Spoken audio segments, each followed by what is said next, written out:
Welcome friends. இன்றைக்கி நம்ம டேஸ்டியான ஸ்நாக்ஸ் ரெசிபி ஓமப்பொடி எப்படி பண்ணலான்னு பார்க்கலாம் வாங்க. நல்ல டேஸ்டியான இந்த ஓமப்பொடி செய்கிறதுக்கு முன்னாடி என்னோடய சேனலை சப்ஸ்கிரைப் பண்ணாதவங்க சப்ஸ்கிரைப் பண்ணிக்கோங்க. கூடவே பக்கத்தில் இருக்கிற பெல் ஐக்கானையும் கிளிக் பண்ணிக்கோங்க. இப்போ இதுக்கு தேவையானவை என்னென்னு பார்த்துக்கலாம். 1.5 டீஸ்பூன் ஓமம் எடுத்துக்கலாங்க. அதை ஒரு கிண்ணத்தில் போட்டுட்டு நல்லா கழுவிட்டு 1/2 டம்ளர் தண்ணி ஊற்றிட்டு 1/2 hour ஊற வச்சுக்கலாம்.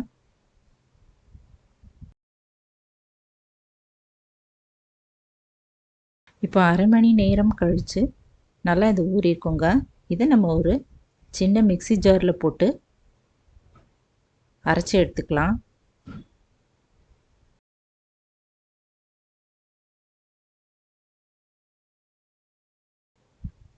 மிக்ஸி ஜாரில் போட்டுட்டு கொஞ்சம் தண்ணி ஊற்றிட்டு அரைச்சிக்கலாங்க.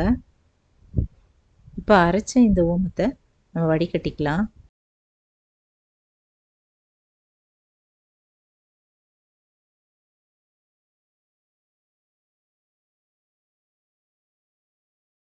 இப்போ ஓமப்பொடி செய்ய தேவையானவை என்னென்னு பார்த்துக்கலாங்க. 1 டம்ளர் கடலை மாவு, 1/4 டம்ளர் அரிசி மாவு, 1/2 டீஸ்பூன் உப்பு, ஓமம் தண்ணி இதெல்லாம் எடுத்து வச்சுக்கலாங்க. நம்ம இந்த ஓம தண்ணி யூஸ் பண்ணுறதுக்கு ஆல்டர்னேட்டிவாக பிளெயின் மிளகாய் தூளும் நம்ம இதில் யூஸ் பண்ணிக்கலாம். இப்போ இதெல்லாம் ஒரு பாத்திரத்தில் போட்டு நல்லா பிசைஞ்சிக்கலாங்க.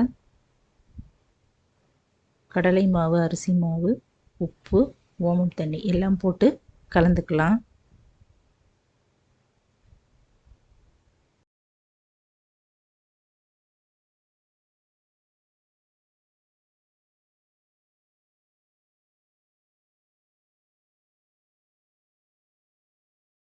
இதில் நல்லா பிசைஞ்சிட்ட பிறகு ஒரு 3 டீஸ்பூன் ரிஃபைண்ட் ஆயில் அடுப்பில் நல்லா ஹீட் பண்ணிவிட்டு சூடாக இதில் ஊற்றிக்கலாங்க.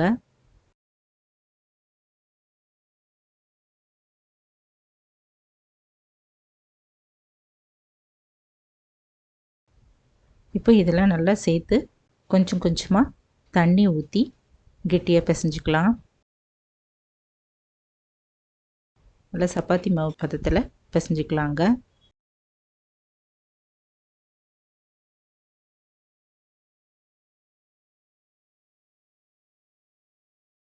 இப்போ முறுக்கு புழியிற குழல் எடுத்து அதில் இடியாப்ப அச்சு போட்டுக்கலாங்க.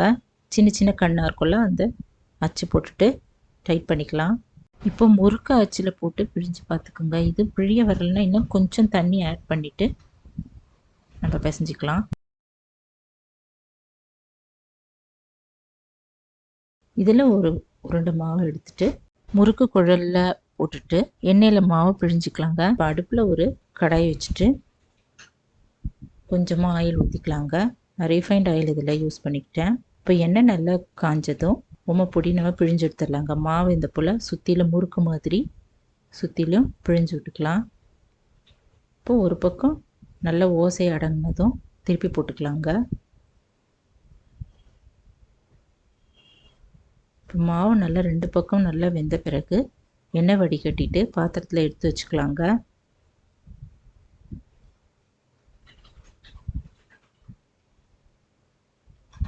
இப்போ எல்லாமாவே நம்ம ஓமப்பொடியை இந்த போல் சுட்டு எடுத்து வச்சுக்கலாம்.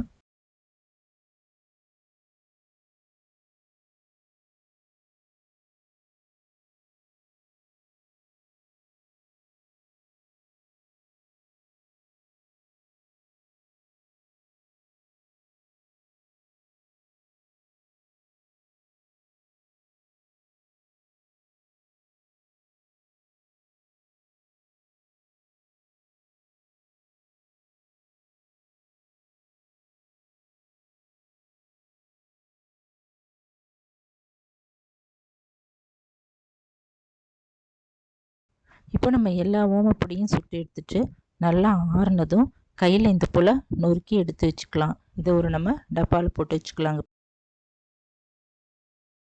இப்போ டேஸ்டியான ஓமப்பொடி ரெசிபி தயாராகிடுச்சுங்க. இந்த ஸ்நாக்ஸை நீங்கள் ட்ரை பண்ணி பார்த்துட்டு எப்படி இருக்குன்னு கமெண்ட்டில் சொல்லுங்கள். இந்த வீடியோ பிடிச்சதுன்னா குக்கிங் வித் சித்ரா அன்பு சேனலை சப்ஸ்கிரைப் பண்ணிக்கோங்க ஃப்ரெண்ட்ஸ். தேங்க்ஸ் ஃபார் வாட்சிங். நம்ம அடுத்த வீடியோவில் பார்க்கலாம்.